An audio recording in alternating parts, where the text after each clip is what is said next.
Hidup itu enak bagi yang merasa enak, tapi tak sedikit orang yang hidup dalam kesusahan.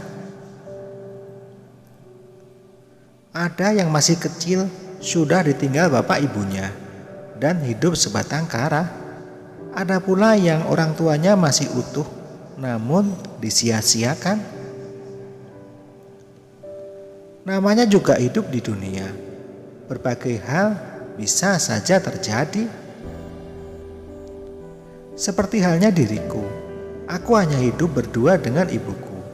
Ayahku meninggal sejak aku masih SMP.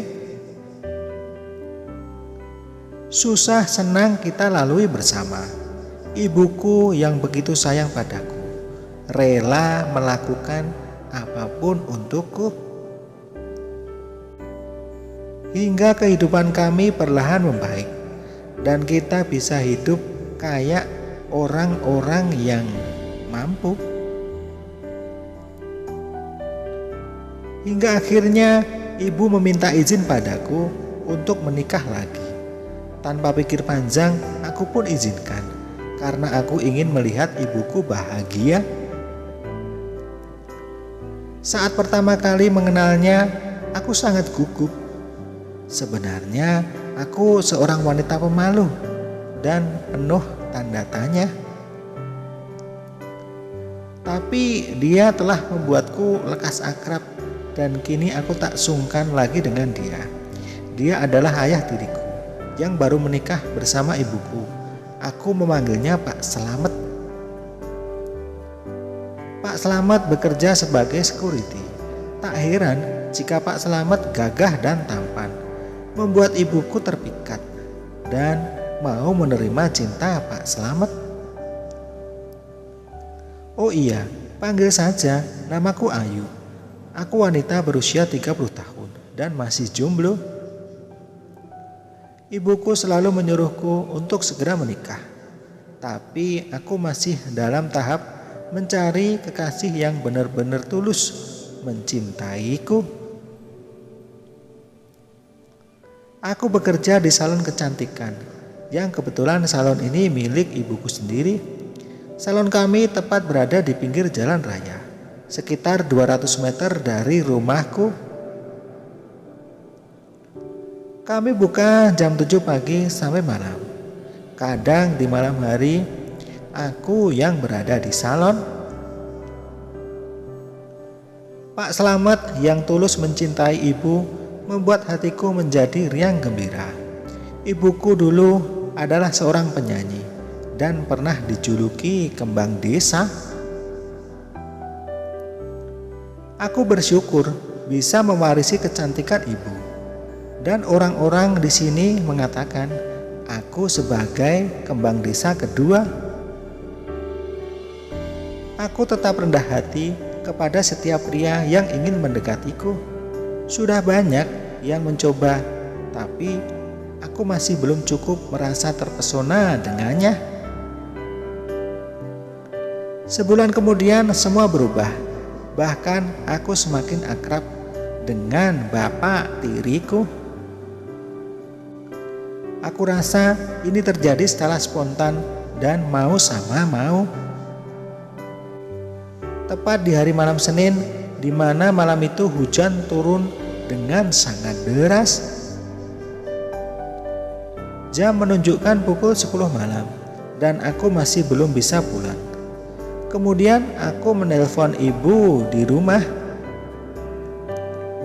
Kemudian ibu menyuruh bapak untuk menjemputku memakai mobilnya. Dan aku tunggu sampai bapak datang. Beberapa saat kemudian bapak datang. Pintu salon kukunci dengan rapat dan aku masuk mobil bapak. Entah kenapa, kali ini bapak memakai mobil barunya. Sedangkan di luar dalam keadaan hujan deras. Perjalanan pun dimulai. Suara alunan musik jazz membuat suasana tenang.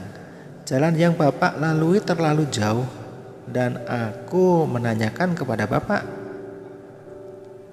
Bapak terus meyakinkanku dengan bersungguh-sungguh dan mengatakan bahwa ini akan baik-baik saja.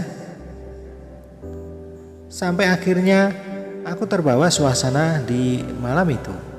Aku coba tenang dan mulai memberi segalanya untuk Bapak. Bapak sangat menerima pemberianku dengan segala semangat yang ada.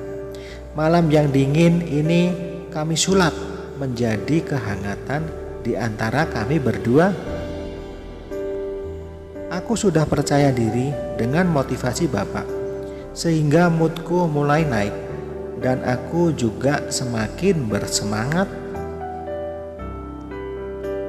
Waktu terus berjalan, seiring dengan derasnya hujan yang tak berhenti. Kami tetap berada di jalan yang lurus dan fokus terhadap satu tujuan kami. Ku berikan semangat kepada Bapak yang sudah memberikan performa terbaiknya kepadaku. Aku yakin malam ini akan tercipta suatu keindahan. Baru kali ini aku merasakan hal yang sungguh luar biasa sekali. Bahkan dengan suami baru ibuku. Sejak kejadian itu, aku dan Bapak sering mengulanginya lagi. Tentu jika ada kesempatan. Bahkan malah aku yang sering minta duluan. Aku tahu ini salah. Aku tahu ini dosa. Tapi sampai sekarang aku belum bisa lepas dari ini semua. Aku sendiri tidak tahu entah sampai kapan ini semua akan berakhir. Ini seperti bom waktu yang bisa saja sewaktu-waktu meletus dan menimbulkan luka bagi ibuku.